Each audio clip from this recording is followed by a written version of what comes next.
The United Nations was founded in the wake of two world wars and at the precipice of the Cold War, well before threats like cybercrimes and online hate speech emerged. Today, the world is facing new threats that would endanger 21st century progress, from the climate crisis to the dark side of the digital world. Questions have been raised as to whether the organization is still relevant today. It's true that there exist numerous international organizations in the world. While most other international organizations are designed as either regional groupings, such as the European Union and African Union, or as organizations dealing with issues in a particular field, such as NATO and APEC, the United Nations is a true global organization, representing almost all nations on Earth and involving all aspects of global affairs. Hence, many believe the UN's role is irreplaceable. The United Nations Charter has three main pillars: maintaining international peace and security, sustainable development, and human rights for all. These can be realized only through the United Nations, which is the universal organization established by whole world's people. The world needs the UN because it has helped prevent disputes from escalating to war. It has established an international legal system through treaties. The UN Charter is the foundation that governs relations among nations. Since the end of the Second World War and the birth of the United Nations, humanity hasn't seen another war on a global scale. Yet, peace is still a luxury to people in many parts of the world. Today, countries like Syria, Libya, Yemen, and Somalia are still ravaged by conflicts and wars. Achieving peace and stability for all remains an unfulfilled dream. To many, the international system shaped by the United Nations and its family of agencies has formed the bedrock of global relations and is central to peace and stability. The UN Security Council is still the best place for solutions to regional conflicts and wars. In search for a political solution to end the brutal conflict in Yemen, which has been dubbed the world's worst humanitarian crisis in the 21st century, the UN had successfully brokered talks between the government of Yemen and Houthi rebels, and the signing of the Stockholm Agreement in December 2018. The agreement reached between the two warring parties in Stockholm, Sweden, included key elements, such as the establishment of a demilitarized zone around the port city of Hodeidah and prisoner exchanges.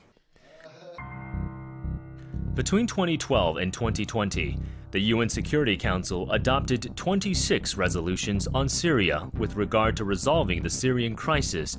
In December 2015, the UN Security Council adopted Resolution 2254 in an attempt to solve the Syrian crisis in a political manner. Following 6 months of armed conflict in 2011, the United Nations established the United Nations Support Mission in Libya to support the country's transitional authorities in their post-conflict efforts. The mission, most recently renewed by Resolution 2486 in September 2019, is primarily tasked by the Security Council with supporting an inclusive Libyan political process. It's also mandated to conduct human rights monitoring, support key Libyan institutions and efforts to secure uncontrolled arms, the provision of essential services, and delivery of humanitarian assistance. The main motivation for creating the United Nations was to save future generations from war. Since its creation, the UN has often been called upon to prevent disputes from escalating into war, or to help restore peace following the outbreak of armed conflict. By and large, the UN has succeeded in achieving that goal. The world is witnessing an increasing degree of global interconnectedness as well as a rise in borderless challenges. The global nature of such issues requires global responses. Events like the recent outbreak of COVID-19 prove that all nations are in the same boat, and no single country can solve these global challenges. Multilateralism, not unilateralism, is the answer. And the United Nations, founded on the principle of multilateralism, provides a unique platform to search for multilateral solutions. When we face the challenges that we have, no country can do it alone. We need to do it together. So we do not need less multilateralism. We need more multilateralism. We do not need a weaker multilateralism. We need a strengthened multilateralism. We need more international cooperation, not less international cooperation. At a time when the world is seeing the highest geostrategic tensions in years and a growing sense of global mistrust, the United Nations has emerged as an actor with distinct advantages in global governance, with equal representations of its 193 member states under the UN Charter. No, I cannot imagine the world without the United Nations. If national sovereignty is a fundamental pillar of the Charter of the United Nations, nobody wants a global government, but we need to improve our global governance. It may be called the United Nations, but it may be called in different names. But there must be a universal global organization like the United Nations.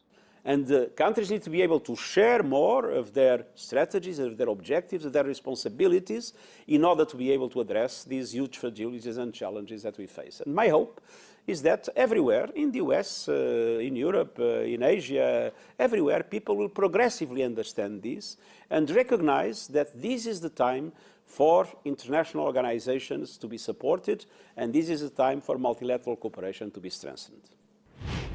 You are the defenders of real peace. You are the leaders who prove that no UN resolution. The United Nations is only as effective as the commitment of its member countries. As the organization celebrates its 75th anniversary, its future will depend on the political will and the support and cooperation of its member states.